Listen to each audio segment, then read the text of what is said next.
that Suella Braverman has released a scathing attack on the Prime Minister in a letter. I'm holding a copy of it right here. I'm almost surprised it doesn't burst into flames. It is absolutely smoking hot. She's accused Rishi Sunak of betraying her.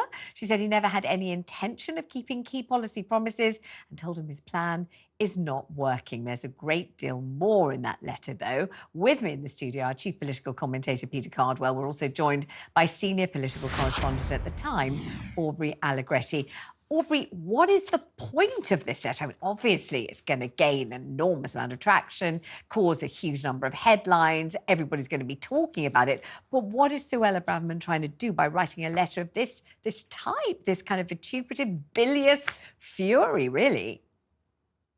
I think there are two things that the former Home Secretary is trying to achieve here. The first and foremost is she is trying to deflect blame for the potential defeat of the government in the Supreme Court over its Rwanda policy tomorrow.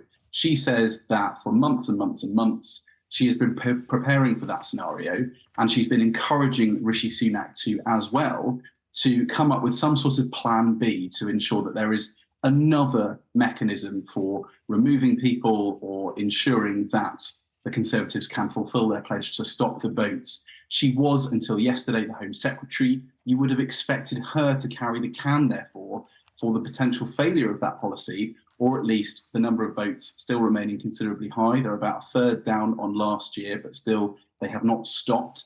So the first thing she is trying to do here is deflect political blame for her own sort of role in all of this. The second thing she's really trying to do is issue a wider warning shot to the Prime Minister. She says in the last paragraph of her letter that she will continue to support the government in pursuit of policies which align with an authentic Conservative agenda, which basically means I will support you on the things that I want to, but the flip side to that is I will also defy you on the points that I want to as well. So that is a real warning shot to Rishi Sunak that she is prepared to be a thorn in his side, potentially vote against measures she thinks are unconservative. And Peter, tell us about being a thorn in the side from the backbenches. I mean, that was Jeremy Corbyn's province, wasn't it? Just oppose absolutely everything from the backbenches. Can she do Rishi Sunak serious harm as a thorn in the side? I think in terms of the level of support she has in the parliamentary party, probably between 12 and 20 Conservative MPs, although the majority that Rishi Sunak now has is around 50 because there have been so many by-elections, there have been so many people standing down for various reasons, some of them for criminal reasons or allegedly criminal reasons. But I mean, the nature of this attack, I've never seen anything like it in sort of a decade and a half I've been in and around Westminster.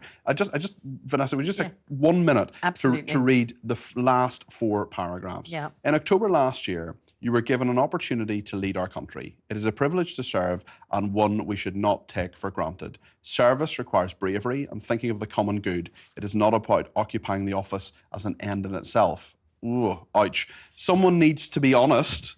Your plan is not working. We have endured record election defeats. Your resets have failed and we are running out of time. You need to change course urgently. I may not have always found the right words, but I have always striven to give voice to the quiet majority that supported us, the Conservative Party, in 2019. I have endeavoured to be honest and true to the people who put us in these privileged positions, implying that he isn't. I will, of course, continue to support the agenda, as Aubrey said, in pursuit of the policies which align with an authentic Conservative agenda. She is going to be a massive thorn in the side. She is going to be all over the media. She is going to be saying very, very difficult things for Rishi Sunak every single day between now and the next election. I mean, this is what jumps out at me. For a year as Home Secretary, she writes, I have sent numerous letters to you on the key subjects contained in our agreement, made requests to discuss them with you and your team, and put forward proposals on how we might deliver these goals. I worked up the legal advice, policy detail, and action to take on these issues.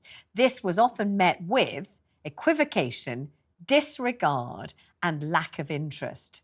That's a huge criticism. It's a massive criticism. And again, as Aubrey says, this is essentially saying, she says, I mean, she uses the phrase that he has perhaps wasted a year if they lose this big Rwanda decision tomorrow. And that's getting her excuses in early, getting her excuses in today, saying, this was nothing to do with me, mate.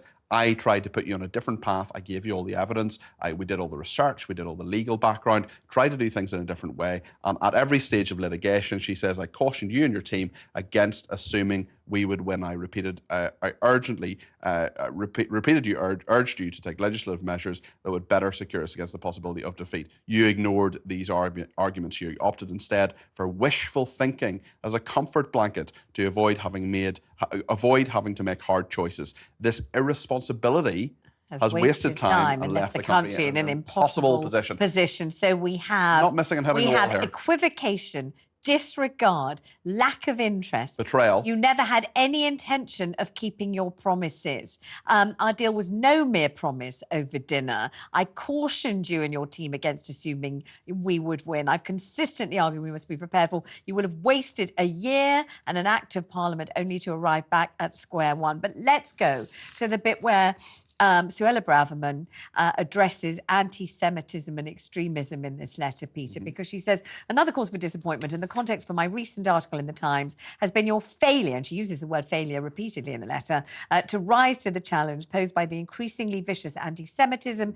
and extremism displayed on our streets since Hamas terrorist atrocities of the 7th of October. I've become hoarse, urging you to consider legislation to ban the hate marches and help stem the rising tide of racism, intimidation and terrorist glorification threatening community cohesion. Britain is at a turning point in our history and faces a threat of radicalisation and extremism in a way not seen for 20 years. And this is I think this is probably the most severe indictment of Rishi Sunak in the whole letter. She says, I regret to say that your response has been uncertain, weak and lacking in the qualities of leadership that this country needs. Rather than fully acknowledge the severity of this threat, your team disagreed with me for weeks that the law needed change. I mean, there isn't really a diminishing adjective that exists that she hasn't used. And also no apology whatsoever for defying Number 10 last week in her barnstorming, and very important, and really the reason she was sacked. I mean, it was allegedly about her views on tents. I don't believe that for a second. Homeless people, a silly remark she made.